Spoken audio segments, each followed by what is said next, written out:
کہ ایک دن حضور گھر میں تشریف فرما تھے اور نیم داراز تھے، لیٹے ہوئے تھے، اور آپ کی مبارک پنڈلی سے کپڑا ہٹا ہوا تھا۔ مرد کا پردہ گھٹنوں سے لے کر کے ناف تک ہے۔ فاستاذن ابو بکر فاذن لہ، تو حضرت ابو بکر رضی اللہ تعالیٰ عنہ آئے، حضور نے کہا جائیے۔ وہو تلک الحال، اور آقا کریم اسی حالت میں بیٹھے ہوئے تھے۔ فتحدث، وہ بیٹھے اور حضور سے ہم کلام ہوئے۔ ثم استاذن عمر، پھر حضرت عمر آئے، انہوں نے اذن طلب کیا تو حضور نے کہا آ جائیے، اور حضور اسی حالت میں تشریف فرما رہے۔ فتحدث، وہ بھی بیٹھے اور گفتگو چلتی رہی۔ ثم استاذن عثمان، پھر حضرت عثمان کی آواز آئی، حضور میں اندر آ سکتا ہوں؟ فجلس رسول اللہ صلی اللہ علیہ وسلم، حضور سیدھے ہو کے بیٹھ گئے۔ وسوى ثيابہ، اور جلدی جلدی اپنی پنڈلی کے اوپر کپڑا ڈال دیا۔ جب یہ لوگ چلے گئے، حضرت ابو بکر رضی اللہ تعالیٰ عنہ بھی، حضرت عثمان بھی، حضرت عمر رضی اللہ تعالیٰ عنہم چلے گئے۔ قالت عائشہ رضی اللہ تعالیٰ عنہ، حضرت عائشہ فرماتی ہیں میں نے کہا حضور ابو بکر آئے تو آپ بیٹھے رہے، جنبش نہیں کی، کپڑا سیدھا نہیں کیا۔ حضرت عمر آئے تو آپ اسی حالت میں رہے اور باتیں چلتی رہیں، لیکن جب عثمان آئے تو پھر آپ ایک دم اپنا کپڑا سیدھا کرنے لگے اور اٹھ کے بیٹھ گئے۔ تو سنو میرے حضور نے کیا جواب دیا۔ کہا میں اس سے حیا نہ کروں جس سے اللہ کے فرشتے بھی حیا کرتے ہیں۔ کتنا بد نصیب ہے جو حضرت عثمان غنی پہ زبان درازی کرتا ہے۔ یہ عثمان وہ ہیں جس سے اللہ کے فرشتے بھی حیا کرتے ہیں۔ اللہ اکبر، یہ عظمت حضرت عثمان غنی رضی اللہ تعالیٰ عنہ۔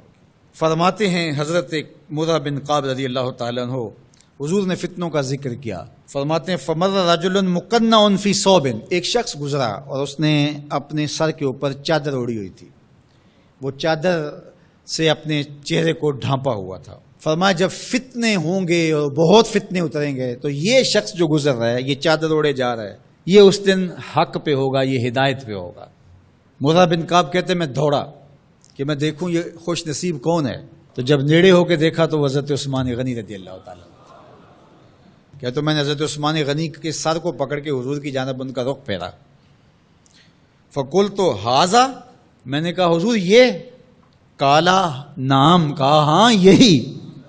حضور نے حضرت عثمان غنی رضی اللہ تعالیٰ عنہ کی طرف اشارہ کر کے کہا جب فتنے بہت زیادہ ہو جائیں گے تو یہ شخص اس فتنوں کے زمانے میں مظلوماً شہید کیا جائے گا۔ تو حضرت عثمان غنی رضی اللہ تعالیٰ عنہ پر 40 دن تک پانی بند رہا، اپنے گھر میں معصور ہو کے رہ گئے، سخت اذیتیں کاٹیں۔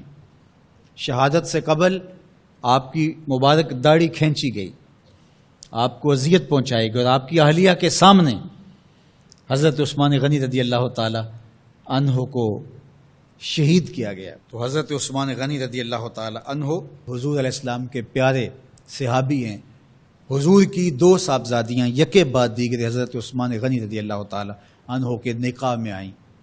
آپ کے بہت سارے نمایاں وصف ہیں، جن میں حضور کا 2 مرتبہ داماد بننا، اور پھر فرمایا اگر میری اور بھی صاحبزادیاں ہوتی تو میں عثمان سے نکاح کر دیتا، اور پھر ذوالہجرتین 2 ہجرتیں، حبشہ کی جانب اور مدینہ المنورہ کی جانب، پھر شہادت کا اعزاز، اولین مسلمانوں میں ان کا شمار ہے، 10 مبشرہ میں ان کا شمار ہے، 4 خلفائے راشدین کے اندر ان کا 3را نمبر ہے، جمع قرآن اور نشر قرآن کی سعادت اللہ نے ان کے حصے میں رکھی۔ آپ کے اوصاف میں سے 2 وصف بہت نمایاں ہیں، ایک تو آپ کا سخی ہونا، دوسرا آپ کا وصف نمایاں حیا تھا۔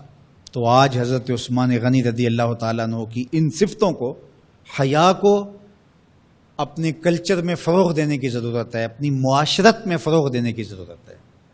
ایک مرد ہو کے اتنا حیا دار، تو پھر عورت ہو کر حیا کی چادر پھاڑ دے اور وہ اس کو آزادی کا نام دے، تو اس سے وہ نسوانیت کا نور رخصت ہو گیا۔ اقبال نے کہا تھا جس علم کی تاثیر سے زن ہوتی ہے نازن، کہتے ہیں اسی علم کو ارباب نظر موت۔ تو حضرت عثمان غنی رضی اللہ تعالیٰ عنہ حیا اور سخاوت کے بہرے بے کراں تھے۔ بزرگوں کی سیرت اس لیے بیان کی جاتی ہے کہ ان کے نقوش پا کو اختیار کرنے کا